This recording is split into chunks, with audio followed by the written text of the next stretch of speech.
بسم اللہ الرحمن الرحیم۔ ایشیا کی عیسائیوں کی پرسوز داستان سن کر پوپ کی آنکھوں سے اشکوں کا سیلاب رواں ہوا اور پوپ نے کہا کہ ارض مشرق کے عیسائیوں کی مدد کرنا خداوند یسوع مسیح کے تمام نام لیواؤں کا فرض اولین ہے۔ اگر وہ اس وقت نہ اٹھے تو یروشلم بھی اپنے ہاتھوں سے گنوا بیٹھیں گے۔ پوپ کے اس اعلان نے سارے یورپ میں پھر زبردست ہیجان برپا کر دیا۔ بیت المقدس کی فتح کو صرف 40 برس گزرے تھے اور لوگوں کے دلوں میں اس عظیم الشان فتح کی یاد ابھی تازہ تھی۔ انہوں نے بڑے جوش و خروش سے پھر ہتھیار اٹھا لیے۔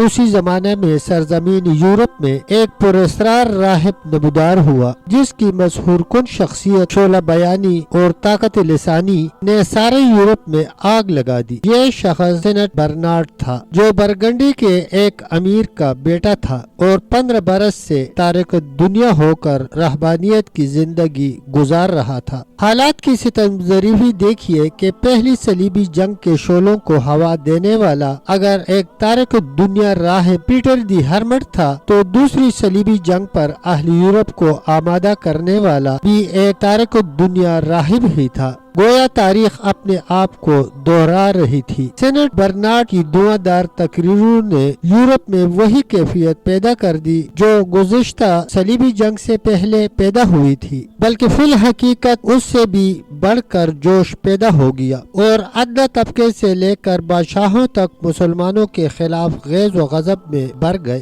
اس پر ترا یہ کہ عیسائی مورخین کے قول کے مطابق سینٹ برنارڈ سے محیر العقول معجزات سرزد ہو رہے تھے۔ اندھوں کی آنکھیں روشن ہو گئی تھی، لنگڑے چلنے لگے تھے، بہرے سننے لگے تھے۔ اسی طرح عوام الناس کے دل یقین اور اعتقاد سے بھر گئے تھے اور وہ اپنا سب کچھ جنگ مقدس میں جھونکنے کے لیے تیار ہو گئے تھے۔ 1136 عیسوی میں ویزلی فرانس کے مقام پر ایک زبردست اجتماع ہوا جس میں نہ صرف عام لوگوں کا بے پناہ ہجوم تھا بلکہ طبقہ امراء کے لوگ بھی بڑی کثرت سے شریک تھے، یہاں تک کہ خود شاہ فرانس لوئی ہفتم لانفس نفیس وہاں موجود تھا۔ ساری فضا جنگی نعروں سے گونج رہی تھی اور غیظ و غضب میں بھرے ہوئے لوگ فی الفور کسی فیصلہ پر پہنچنا چاہتے تھے۔ اس پر خروش فضا میں سینٹ برنارڈ نے ایک ایسی اثر انگیز تقریر کی کہ لوگوں کے دل دہل گئے۔ خود شاہ فرانس نے آگے بڑھ کر سینٹ برنارڈ کے ہاتھوں سے صلیب لی اور تمام مجمع کے سامنے اس کو اپنے سینے پر لگا کر اعلان کیا کہ میں جنگ مقدس کروسیڈ میں ضرور حصہ لوں گا۔ اب لوگوں کے جوش و خروش کی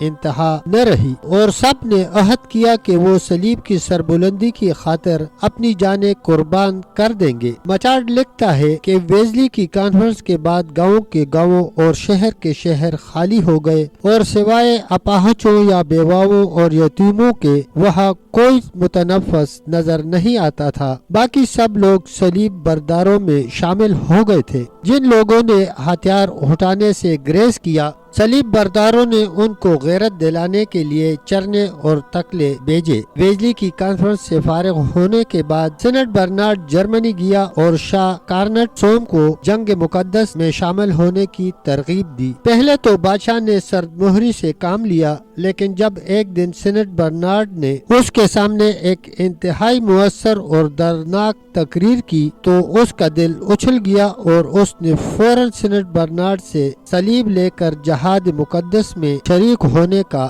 اعلان کر دیا۔ ان دو طاقتور بادشاہوں کے علاوہ طبقہ امراء کے بے شمار سرداروں نے اپنے طور پر کروسیڈ کے لیے زبردست تیاریاں کی، یہاں تک کہ جرمنی اور فرانس کے کونے کونے سے صلیبی جنونیوں کا سیلاب امڑ آیا۔ ان سب پر مستعد نیزوں اور ڈالوں سے مسلح صلیب بردار عورتوں کی ایک فوج تھی جس کی قیادت شاہ فرانس کی ملکہ ایلیٹر آف کمین کر رہی تھی۔ بعض مورخین نے لکھا ہے کہ گھوڑوں پر سوار اس مسلح نسوانی فوج کی تعداد 50,000 کے لگ بھگ تھی اور اس میں بے شمار فاحشہ عورتیں بھی شامل ہو گئی تھی۔ اکثر اوباش نوجوانوں کو ان عورتوں کی موجودگی نے صلیبی جنگ میں حصہ لینے کی ترغیب دی۔ فی الحقیقت ان عورتوں کی وجہ سے صلیبی لشکر میں بدکاری کی وہ گرم بازاری ہوئی کہ شیطان بھی پناہ مانگ گیا۔